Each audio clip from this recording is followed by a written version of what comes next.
et nos mots d'introduction. Comme ça, la vidéo peut par la suite être retransmise sur le site internet de la commune. Les questions sont réservées à la fin de la présentation et l'enregistrement sera coupé pour les questions. Comme ça, celles et ceux qui ne souhaitent pas apparaître dans une vidéo sur le site de la commune n'y apparaissent pas et il n'y a pas de problème de droit à l'image et ce genre de choses. Donc, voilà le modus operandi pour ce soir. Le sujet qui nous préoccupe, c'est le réaménagement de la rue du Viaduc.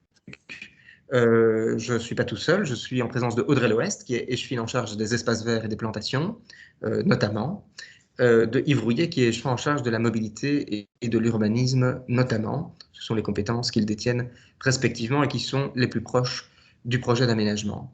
Nous nous sommes donc lancés dans le projet de réaménagement de la rue du Viaduc.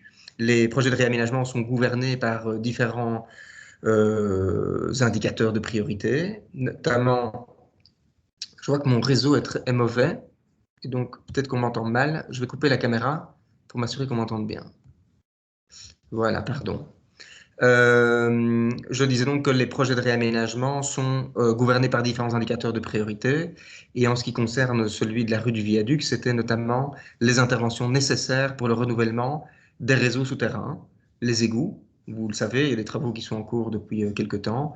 Le gaz, l'électricité, les raccordements individuels aux maisons, tout ça doit être rénové. Ce sont les sociétés propriétaires de ces réseaux qui nous en ont informés. Et puisqu'elles nous ont informés de l'importance de réaliser ces travaux dans un calendrier serré, nous nous sommes également engagés dans le réaménagement de la rue du Viaduc pour en améliorer les trottoirs, les déplacements, le confort et la qualité de vie de manière générale, ainsi qu'augmenter la verdurisation de la rue. Et donc, votre rue est en projet. Nous avons déjà fait une première réunion pour présenter les grands axes du réaménagement. Ça nous a permis de recueillir des commentaires, d'améliorer le projet. Nous avons ensuite déposé une demande de permis d'urbanisme et cette demande de permis d'urbanisme va bientôt être à l'instruction. Il y a bientôt une commission de concertation qui sera organisée et nous organisons cette seconde réunion de présentation en amont de la commission de concertation pour vous présenter les lignes du projet. La présentation sera faite par Alice Lampart, qui travaille au service gestion de l'espace public de la commune d'Ixelles, qui suit ce projet et qui le suit depuis son instruction en termes de demande de permis d'urbanisme et qui le suivra jusqu'à sa réalisation en termes de travaux. Elle sera donc à même de répondre aussi à toutes les questions que vous pourrez poser à l'issue de la présentation.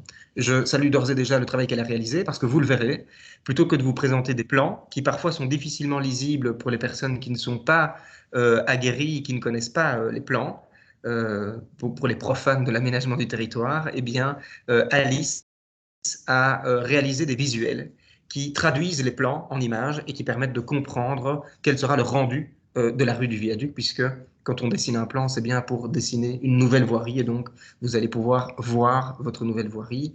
Merci déjà Alice pour ce travail pédagogique que tu as réalisé. Alors, je précise juste encore que le mieux, c'est de laisser la présentation se dérouler en entier et on réservera alors les questions et les réponses en fin de présentation, après avoir coupé l'enregistrement. Je cède maintenant la parole à Audrey L'Ouest pour un petit mot d'introduction, puis à Yves Rouillet également, et puis on passera à la présentation. Merci beaucoup. Merci à mon collègue Romain de Reusme. Bonsoir à toutes et à tous. Je suis ravie qu'on puisse se retrouver ce soir pour un projet qui, je trouve, est qualitatif, amène un réel plus au quartier. Je vis également dans ce quartier, donc je suis particulièrement intéressée également comme citoyenne par ce projet de réaménagement. Comme vous le savez, on traverse une crise climatique et donc nous avons à cœur de réfléchir à une verdurisation accrue de nos quartiers. C'est le cas pour cette rue du Viaduc qui va réellement apporter un plus en termes de climatisation naturelle, où, comme vous le savez, le nord d'Ixelles est particulièrement sujet aux îlots de chaleur. Et donc, le dispositif qui est mis en place ici est tout à fait intéressant de ce point de vue-là, en termes de contribution à la lutte contre le dérèglement climatique. Il y a également toute une réflexion tout à fait intéressante, vous allez le voir, sur l'eau et la récupération des eaux de pluie, qui est tout à fait essentielle dans la bonne gestion de nos arbres et de nos plantations. Voilà, j'en dis pas davantage. Bien entendu, on va entendre vos éventuelles remarques. On avait déjà eu une première réunion de travail avec les riverains et donc c'est bien qu'on puisse vous revoir à nouveau sur ces questions-là et on reste toujours à l'écoute. Mais je remercie moi aussi à la fois le bureau et mon collègue Romain Dereusme pour la qualité du projet qui est présenté aujourd'hui. Et bon, ben voilà, à tout à l'heure après la présentation.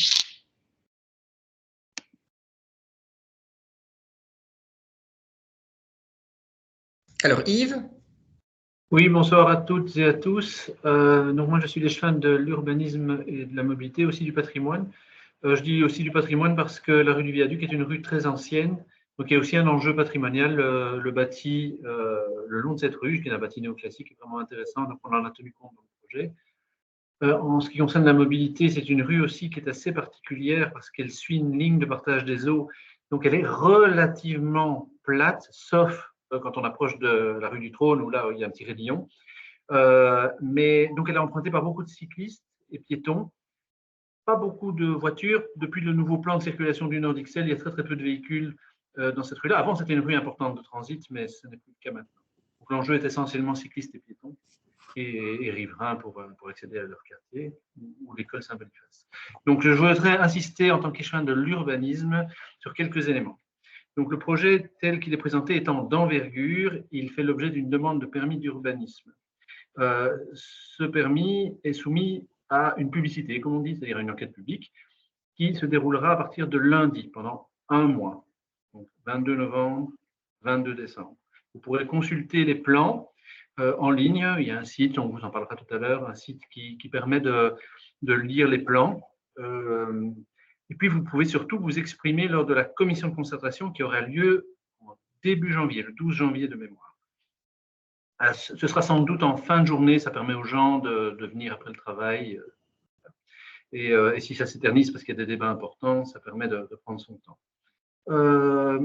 Une chose importante, c'est moi qui présiderai la commission de concertation. C'est évidemment le service des travaux publics qui présentera le projet, mais ce n'est pas nous qui nous auto-délivrons un permis. On n'est pas jugé partie et c'est bien la région qui délivre le permis. Il ne faut pas croire non plus que le projet est ficelé. Toutes les remarques sont intéressantes et je n'ai jamais vu à ce jour un projet, en particulier d'espace public, en commission de concertation, qui ne tenait pas compte des remarques. Par ailleurs, Urban est loin d'être le doigt sur la couture du pantalon et ce n'est pas parce que c'est la région et que c'est un pouvoir public qu'ils vont avaliser notre projet tel quel. S'ils ont une remarque, ils ne se priveront pas de la formuler et ça enrichira le débat. Donc sans doute, s'ils formulent des remarques ou si vous formulez des remarques, on devra les intégrer dans le projet avant que le permis ne soit délivré. Voilà, je ne serai pas plus long. On se retrouve en commission de concertation. N'hésitez pas à écrire un courrier si vous le souhaitez pendant l'enquête publique. Et n'oubliez pas, ça c'est très important, de demander à être entendu en commission de concertation si vous le souhaitez. Parce que beaucoup de gens oublient d'écrire cette petite phrase magique. En temps d'habitude, on est coulant et on laisse rentrer tout le monde. En temps de Covid, on est un petit peu plus regardant pour essayer de limiter la jauge. Et donc, je ne vous garantis pas que vous rentrerez dans la salle si vous n'avez pas demandé explicitement à être entendu. Donc, n'oubliez pas de le faire et dites-le à vos voisins et vos amis de ne pas oublier cette petite phrase. Merci beaucoup. Merci Yves. Alice, oui. La parole est à toi pour la présentation. Je vais partager mon écran pour la présentation. Hop. Est-ce que vous voyez bien? Oui. Hop. Voilà. Là, on le voit en plein écran. Parfait. Super. Merci. Donc tout d'abord, bonsoir. Merci à tous d'être venus pour cette présentation du permis d'urbanisme de la rue du Viaduc. Donc, le réaménagement de la rue du Viaduc par la commune d'Ixelles concerne le tronçon entre le carrefour de la rue Cans et la chaussée de Wavre. Le tronçon entre la chaussée d'Ixelles et la rue du Collège, ça correspond à un autre permis, donc c'est le permis qui correspond à celui de la chaussée d'Ixelles. Donc ce soir, nous allons parler du tronçon qui nous intéresse. Donc ici, vous voyez une coupe de la rue actuelle, donc de la rue du Viaduc. C'est une typologie de rue classique. Elle fait plus ou moins 9 à 10 mètres de large. Le trottoir, comme vous le voyez, ils font environ 2 mètres. Le stationnement, il est seulement d'un côté. Et il n'y a pas du tout de cohérence dans les revêtements. Il y a des pavés, il y a des dalles béton. Les revêtements ne sont pas forcément de très bonne qualité ou abîmés. Et il existe peu de plantations dans cette rue. Il y existe 3 arbres existants, donc il y a des frênes et des érables. Donc aujourd'hui, nous vous proposons le projet de la rue du Viaduc. Donc c'est un projet qui arrive après un très long travail d'analyse, notamment sur la mobilité, le patrimoine, la biodiversité et le bien-être. Donc ce travail arrive après une analyse, une esquisse qui vous a déjà été proposée, un avant-projet, et aujourd'hui on en est au stade du permis d'urbanisme. Donc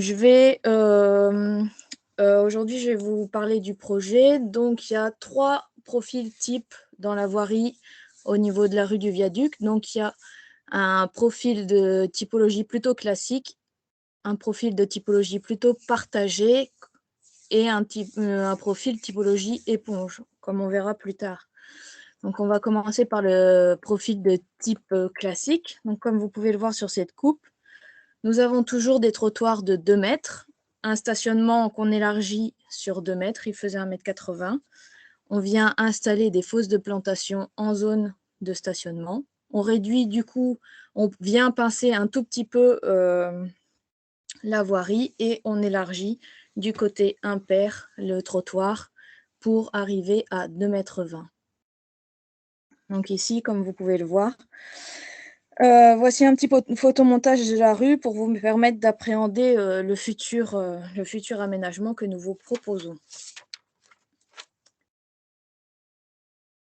Voici une axonométrie de principe de la rue qui va permettre d'illustrer certains points comme ici la mobilité. Donc comme vous pouvez le voir, la rue du Viaduc, elle reste en sens unique. La voirie reste de 3,6 mètres de large. Le stationnement vient se positionner côté pair de la voirie. L'ICR, il vient être marqué pour le contresens des vélos et les trottoirs élargis à 2 mètres et 2,20 m côté impair, comme je viens de le dire. Au niveau des matériaux, comme Monsieur Rouillet l'a dit, donc c'est une voirie qui est ancienne, donc on vient faire attention à unifier le reste du quartier, la rue avec le reste du quartier. Donc on vient installer des pavés en grès, de l'asphalte et des pavés de porphyre scié sur la voirie, dans la rue. Au niveau de la biodiversité, on vient planter des arbres en zone de stationnement. On vient planter également au pied des arbres de la végétation au pied des arbres. Et nous venons également récolter les eaux pluviales des trottoirs et des zones de stationnement. Et on vient infiltrer une partie de ces eaux dans les fosses de plantation. En ce qui concerne le profil de type partagé, donc c'est un profil qu'on verra notamment devant les écoles, on verra plus tard avec le plan. Donc c'est un profil qui fait, donc c'est une zone partagée, donc les voitures et les vélos circulent sur un espace plane, il n'y a pas de différence entre le trottoir et la voirie. Tout est partagé.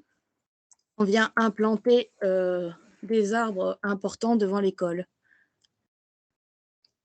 Donc, c'est un espace partagé. Le stationnement est largement réduit. On augmente le nombre d'arceaux vélos et du coup, l'espace piéton devient beaucoup plus large. Au niveau des matériaux, on vient unifier cette surface. Donc, on fait de façade à façade du pavé de porphyre scié pour faciliter les circulations piétonnes cyclistes. En ce qui concerne la biodiversité, on vient planter des arbres isolés ponctuellement et on vient aussi récupérer les eaux pluviales au pied des arbres. En ce qui concerne le profil éponge, donc c'est un profil qui se retrouve en bas de la rue du Viaduc, donc entre la rue du Trône et la rue Vandenbroek. Donc, c'est une typologie un peu du même type que le partagé. Donc, le trottoir et la voirie est au même niveau, sauf qu'on vient installer des zones d'infiltration entre le trottoir et la chaussée. Donc, c'est un espace de type partagé. Il n'y a pas de place de stationnement et les piétons ont leur propre espace. Et comme vous pouvez le constater, il y a des échanges. C'est une zone qui est fluide. Au niveau des matériaux, c'est également une unité de matériaux de façade à façade avec des pavés de porphyre scié. Au niveau de la biodiversité, donc dans cette zone d'infiltration, on vient planter des espèces herbacées qui sont utiles dans les milieux humides et qui sont très intéressants au niveau écologique. Et du coup, ça va permettre de désengorger le réseau en cas de forte pluie. Donc voici le plan qui a été déposé à la région. Donc c'est un plan que j'ai colorisé pour un peu se rendre compte du projet. Donc on va partir du carrefour avec la rue Cans Collège et on va descendre jusqu'à la chaussée de Wavre. Donc ici, comme vous le voyez, c'est une typologie de voirie classique. Donc, ce qu'il faut savoir, ce que j'ai oublié de vous préciser, c'est que il y a 3 changements entre le dépôt de permis et l'esquisse qu'on vous a présentée. Tout d'abord, comme vous pouvez le constater, il y a une surélévation des carrefours. Donc ici, le carrefour de la rue Cans et le carrefour de la rue Vanna. Et tout au long de la rue, tous les carrefours ont été surélevés avec un plateau. Donc ici, comme je vous le disais, c'est une typologie de rue classique. Donc les trottoirs de chaque côté, les zones de stationnement côté impair, des zones d'implantation de végétaux dans les zones de stationnement. Donc on continue entre la rue Vanna et la rue Sans Souci, donc c'est également le même principe, zone de stationnement en voirie et voirie classique. Entre la rue Sans Souci et la rue Goffard, donc devant les écoles, c'est une zone d'espace partagée. Et donc, il y a une implantation d'arbres isolés pour venir encadrer l'entrée de l'école. Il y a des zones de stationnement, mais de moindre importance. Et il y a une unité de matériaux de façade à façade. De la rue Goffard à la rue du Trône, nous retrouvons une voirie de type classique. Excusez-moi.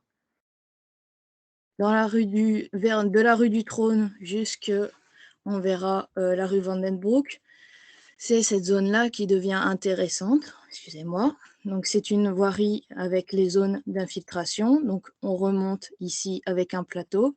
Ici nous avons une zone de même niveau. Et toute la zone ici, c'est la zone d'infiltration des eaux. Et voilà, de la rue Vandenbroek jusqu'à la chaussée de Wavre, nous arrivons sur une typologie encore classique. Donc, on va parler du projet en quelques chiffres. Donc, le stationnement, aujourd'hui, il est de 58 places. Il y a 5 places PMR, une place de livraison, une zone de bus et 19 arceaux vélos. Ce que nous vous proposons aujourd'hui, c'est 40 places de stationnement, 5 places de PMR, une place de livraison et 45 arceaux vélos.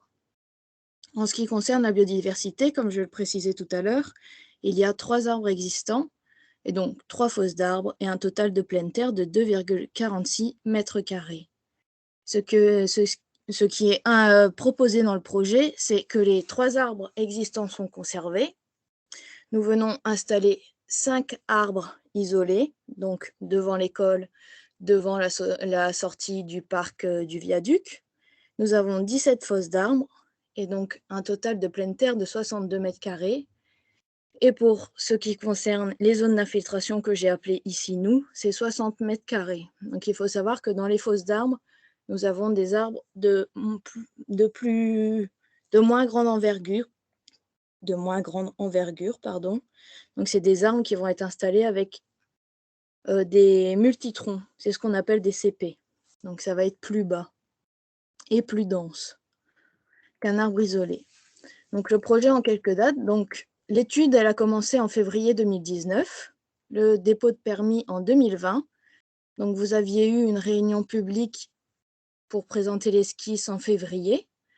L'enquête publique, elle va commencer lundi prochain pour 1 mois et nous attendons l'obtention du permis pour pouvoir commencer les travaux de surface qui devraient commencer vers la mi-février 2023 pour finir plus ou moins en avril 2024, après les travaux des impétrants. Donc, merci pour votre attention. Comme vous pouvez le constater, vous pouvez laisser vos remarques jusqu'au 22 décembre à l'adresse suivante: enquêtepublique@ixelles.brussels. Merci.